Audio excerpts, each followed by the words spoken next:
Salut, c'est Trado, voilà vidéo de mise à jour pour l'indice parisien. Bon, je pense que là, on est à deux doigts de basculer, hein. Regardez cette fourchette d'Andrews noire maintenant qui est plutôt ancienne, que j'ai fait figurer, dont j'avais dit que la médiane ici était l'objectif, hein, tant qu'on sortait pas de la fourchette par le bas. Or là, regardez, la clôture de la séance de vendredi s'est faite pile poil, hein, au contact du bas de la fourchette d'Andrews noire. Perpétuant en quelque sorte la possibilité de regagner la médiane, mais franchement je vois pas comment on pourrait aller la chercher, on en est bien trop loin. Et si on devait casser la fourchette d'Andrews noire par le bas, donc sans en avoir rallié la médiane, l'objectif qui à mon sens est le plus probable, hein, serait le ralliement de la demi-droite ici, donc aux alentours des 2800. Finalement, vous voyez, hein, l'existence de la divergence baissière cachée, j'ai bien dit cachée, hein, sur le stochastique, hein, a produit ces effets. C'est un phénomène qui est assez courant. C'est vrai que sur les trois dernières que j'ai signalées, deux ont été invalidées, mais il semblerait que celle-ci, hein, joue à plein son rôle et jouait son rôle déjà depuis pas mal de temps en mettant en garde les acheteurs.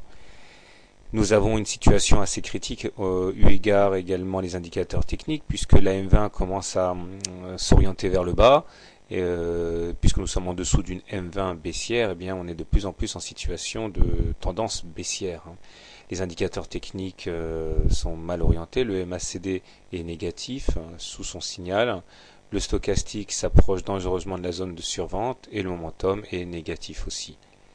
Si on devait essayer d'être un peu optimiste, je dirais que les Fibonacci, hein, sur la dernière vague de hausse entre le 25 novembre et le 7 décembre montrent que, je vais zoomer un peu, voilà, nous sommes pour l'instant soutenus, hein, par les 61,8% de retracement de Fibonacci, c'est-à-dire que si on est vraiment super optimiste, on peut se dire qu'il s'agit simplement d'une saine consolidation après la forte hausse que nous avons eue, mais avec tout ce que j'ai dit avant, on se demande si ce faible support, hein, jouera son rôle. S'il devait casser, eh bien ce serait normalement rendez-vous sur les 75%, à savoir 2900, et etc. etc.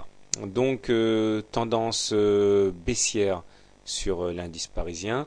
On risque d'avoir un rebond, l'indice est assez classique, hein, ne serait-ce qu'un sursaut d'orgueil sur ce faisceau de support, hein, Fibo, fourchette d'Andrews noire, mais la difficulté commencerait au passage de la M20 et de la M7 qui conjugueraient leurs forces pour sans doute servir de point d'attaque, hein, pour les baissiers. Maintenant du côté de l'hebdomadaire, puisqu'on est en week-end, voilà où nous en sommes.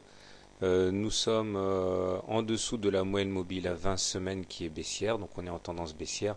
Je vous avais dit la semaine dernière qu'on était passé au-dessus de la M20, ce qui invalidait la tendance baissière à court terme, c'est-à-dire qu'on était au-dessus d'une M20 baissière, donc on était en tendance neutre. Mais j'avais également dit que voilà, c'est pas la première fois que ça arrive, hein, c'est déjà arrivé le 4 juillet. À aucun moment on a eu une bougie entière au-dessus de la M20, c'est-à-dire qu'on aurait même pu penser que ces franchissements étaient des épiphénomènes, hein, des accidents de parcours, et là malheureusement pour les haussiers, ça n'a pas loupé, on a replongé vers le premier objectif baissier, les 2957, et nous serions soutenus en cas de rupture par cette oblique noire ici. On retrouve sur le momentum ici la même divergence baissière cachée, hein, puisque sur le momentum on avait fait des plus hauts mais pas sur les cours, donc ça explique également, hein, la force de la baisse. Voilà, bonne soirée, bon trade. À demain. Ah non, par contre, pas à demain parce que je serai en vacances, donc je vais essayer de me remettre au plus tôt au travail pour les vidéos. J'espère pouvoir accéder à un ordinateur dans des bonnes conditions. Donc, bon week-end.